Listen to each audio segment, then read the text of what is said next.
राधे दोस्तों, कैसे हैं आप सभी। आशा करती हूँ आप सभी बहुत अच्छे हैं और अपना ख्याल रख रहे हैं।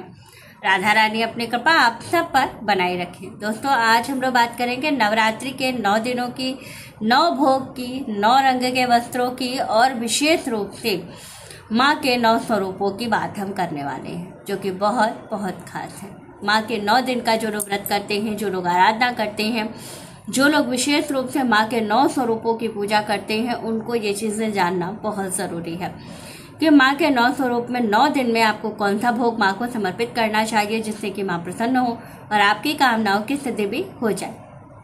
विशेष रूप से बहुत सारे नियम हैं। नवरात्रि का जो लोग व्रत करते हैं उन्हें समस्त नियमों का पालन करना चाहिए। जो बताने वाली हूँ ये शास्त्र सम्मत चीज़ें बताऊंगी, कोई चीज़ मैं अपनी तरफ से आपको नहीं बताने वाली हूँ। तो वीडियो अंत तक देखिए ताकि आप समझ सकिए कि 9 दिनों में आपको कौन से रंग के वस्त्र पहनने चाहिए, माँ के किस स्वरूप की पूजा करते समय आपको कौन से रंग का वस्त्र पहनना है और माँ को किस चीज़ का भोग लगाना चाहिए, जिससे कि आपकी जो कामना है वो बहुत जल्दी पूरी हो सके। क्योंकि 22 सितंबर से शारदीय नवरात्रि की शुरुआत हो रही है। तो 22 सितंबर से लेकर के 1 अक्टूबर तक, 1 अक्टूबर को नवमी है। तो यानी कि 9 दिनों की या 10 दिनों की जो ये नवरात्रि है, इसमें 9 दिनों तक आपको विशेष रूप से माँ की जो आराधना करनी है, उसमें किन किन बातों का ध्यान रखना है, कौन से नियम है जिनको कि करना बहुत ज़रूरी है, कौन सी कुछ गलतियाँ हैं जो आपको बिल्कुल नहीं करनी है। तो चलिए वीडियो शुरू कर लेते हैं। अच्छे से समझ लीजिएगा कि आपको क्या करना है, कौन से स्वरूप में कौन सा वस्त्र पहनना है, किस रंग का, और कैसे माँ की आराधना करके उनको प्रसन्न करना है, कौन सी चीज़ें चढ़ानी है, क्या चीज़ें भोग लगानी है, सब बताने वाली हूँ। तो चलिए वीडियो शुरू कर लेते हैं और अच्छे से समझ लेते हैं। तो सबसे पहली चीज़ है कि देखिए, जो ये नवरात्रि है ये पूरे 10 दिन की है। जो इस बार की नवरात्रि है ये बहुत शुभ होने वाली है, क्योंकि जो माँ है वो माँ जगदम्बा हाथी पर सवार होकर के आ रही हैं। और जाएंगी कैसे?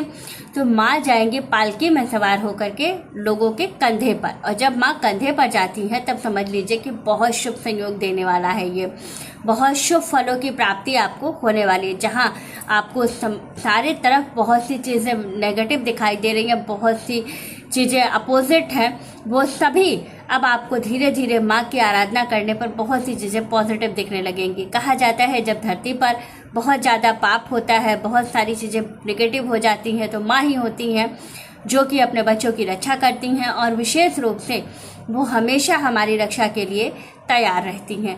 तो हमें माँ को विशेष रूप से प्रसन्न करना है, जिससे कि हमारी जो सुरक्षा है वो अच्छे से हो सके और हम माँ की आराधना करके उनकी विशेष कृपा प्राप्त कर सकें। तो करना क्या है, चलिए जानते हैं। तो जो 9 दिन माँ के 9 स्वरूप होते हैं वो 9 ग्रहों को रिप्रेजेंट करते हैं। 9 दिन ही क्यों पूजा की जाती है, 9 दिन ही क्यों माँ के 9 स्वरूप की पूजा होती है, 9 ही दिन क्यों होते हैं, 11 भी हो सकते हैं, 8 भी हो सकते हैं, वो तो घट जाती है तिथि तो बात अलग है, लेकिन 9 ही दिन क्यों होते हैं, 9 नवरात्रि ही क्यों बोला जाता है? क्योंकि जो ये 9 ग्रह 9 नवरात्रि जो होती है ये 9 ग्रहों को रिप्रेजेंट करती है। जो हमारे 9 ग्रह हैं उन्हीं के अनुसार जो है माँ का स्वरूप निर्धारित होता है और उन्हीं के अनुसार हमें वस्त्र पहनना होता है, उन्हीं के अनुसार हमें भोग लगाना होता है। जब हम सही तरह से सही चीज़ को जान करके पूजा करते हैं तभी हमें पूर्ण फल मिलता है। तो सबसे पहला जो माँ का स्वरूप है वो क्या है? माँ शैलपुत्री। दूसरा जो स्वरूप है वो है ब्रह्मचारिणी। तीसरा जो है वो है चंद्रघंटा माँ। चौथा है कुष्मांडा माँ। पांचवा है स्कंद माता माँ। छठा है कात्यायनी माता। सातवां है कालरात्रि। आठवां है महागौरी और नौवां है सिद्धिदात्री माँ। ये माँ के 9 स्वरूप हैं। अब विशेष रूप से जानते हैं कि 9 स्वरूपों की हम जो आराधना करेंगे, जो भोग समर्पित करेंगे वो क्या होना चाहिए। तो माँ को 9 दिन का जो भोग है वो बहुत विशेष होता है। बहुत सारे लोग क्या करते हैं कि एक ही भोग प्रतिदिन लगाते हैं, लेकिन ऐसा नहीं करना चाहिए। क्यों? क्योंकि जो 9 ग्रह हैं सबका अपना अपना जो है एक प्रेडिक्शन होता है। जैसे कि हर ग्रह अपने अनुसार भोग को ग्रहण करता है, हर ग्रह अपने अनुसार वस्त्रों को जो आप पहनते हैं उसको रिप्रेजेंट करता है। तो ये बहुत महत्वपूर्ण होता है। यानी कि जब शैलपुत्री माता को हम क्या भोग लगा सकते हैं, क्या लगाना चाहिए, तो विशेष रूप से जो गाय का घी होता है इसका भोग माँ को ज़रूर लगाना चाहिए। इससे क्या होता है, माँ की सबसे ज़्यादा विशेष कृपा प्राप्त होती है और जो शैलपुत्री माँ होती हैं ये बहुत जल्दी प्रसन्न हो जाती हैं। तो इसलिए इनको गाय के घी का भोग आप जरूर लगाइएगा। दूसरा है माता ब्रह्मचारिणी। ब्रह्मचारिणी माँ को मिश्री, चीनी, पंचामृत का भोग लगाया जाता है क्योंकि ये बहुत बहुत खास होती हैं।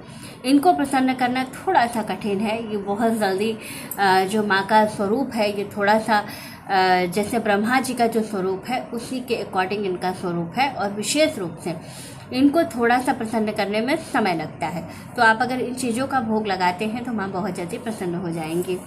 तीसरा है माँ चंद्रघंटा। चंद्रघंटा माँ को विशेष रूप से दूध से बनी हुई चीज़ों का भोग लगाया जाता है क्योंकि ये चंद्रमा को रिप्रेजेंट करते हैं। इसलिए जो है विशेष रूप से इनको दूध से बनी हुई चीज़ यानी कि सफ़ेद चीज़ों का भोग लगाया जाता है। दूध या दूध से बनी हुई मिठाई, दूध की खीर बना सकते हैं आप, फलाहारी जो मखाने की खीर बनती है वो लगा सकते हैं। तो इस तरह की चीज़ों का भोग इनको लगाया जाता है। चौथा स्वरूप है माता कुष्मांडा। ये माँ का थोड़ा सा ऐसा स्वरूप है जिसमें आपको थोड़ा सा समय लगता है अपनी बात मनवाने में, थोड़ा सा ऐसे है। लेकिन ये है कि अगर आप माँ को मालपुए का भोग लगाइएगा तो माँ बहुत जल्दी प्रसन्न होती है। इस बात का विशेष रूप से ध्यान रखिएगा। जो चीज़ें बता रही हूँ ये मैं अपनी तरफ से नहीं बता रही हूँ, ये शास्त्र वर्णित है, ये मैंने अपने से कुछ भी नहीं बताया है। ये सारी चीज़ें जो है ये वर्णित हैं, इसलिए मैं आपको बता रही हूँ।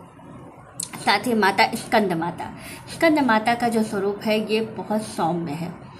तो जो स्कंद माता है ये बहुत जल्दी प्रसन्न होने वाली है और संतान देने वाली माता कही जाती हैं। तो विशेष रूप से जिन लोगों को संतान की प्राप्ति करनी है उन लोगों को माँ को केले का भोग जरूर लगाना चाहिए। ये माँ का बहुत सौम्य स्वरूप है और बहुत जल्दी माँ प्रसन्न होती है। तो केले का भोग आप जरूर लगाइएगा। साथ ही माँ कालरात्रि, माँ कात्यायनी। माँ कात्यायनी जो है ये थोड़ा सा गुस्से वाली हैं। इनको प्रसन्न करने में थोड़ा सा आपको एफर्ट देना पड़ेगा, थोड़ा समय लगेगा, लेकिन शहद का भोग लगाते ही माँ बहुत जल्दी प्रसन्न हो जाती हैं। तो शहद का भोग इनको ज़रूर लगाइएगा। विशेष रूप से माँ कालरात्रि का भोग। कालरात्रि माँ का रौद्र रूप है जिसको कि प्रसन्न करना बहुत बहुत कठिन है। लेकिन अगर आप विशेष रूप से गुड़ का भोग लगाते हैं क्योंकि ये मंगल को रिप्रेजेंट करती हैं और मंगल को प्रसन्न करने के लिए गुड़ का भोग सबसे ज़्यादा महत्वपूर्ण होता है, तो आप माँ को गुड़ का भोग इस दिन ज़रूर लगाएं। इसके बाद है माँ गौरी, महागौरी। महागौरी माँ का स्वरूप जो है ये बहुत बहुत ज़्यादा, जिसको कहते हैं कि माँ इतनी जल्दी ये वाली माँ प्रसन्न होती हैं कि अगर आपने पूजा करते हुए अगर आपके आँख से एक आंसू गिर गया तो माँ बहुत जल्दी प्रसन्न हो जाएंगे। बहुत उदार दिल की होती हैं ये, इनका जो ये स्वरूप है ये बहुत उदार है, तो बहुत जल्दी कामना पूरी होती है। इस दिन आपको माँ को नारियल का भोग लगाना चाहिए, बहुत जल्दी माँ प्रसन्न होंगी। माँ सिद्धिदात्री, 9वां दिन, आखिरी दिन।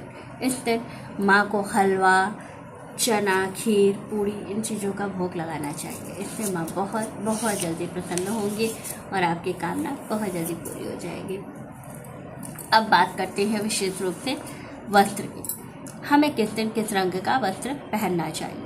तो देखिए, शैलपुत्री माँ की पूजा करते समय आपको पीले रंग का वस्त्र पहनना चाहिए।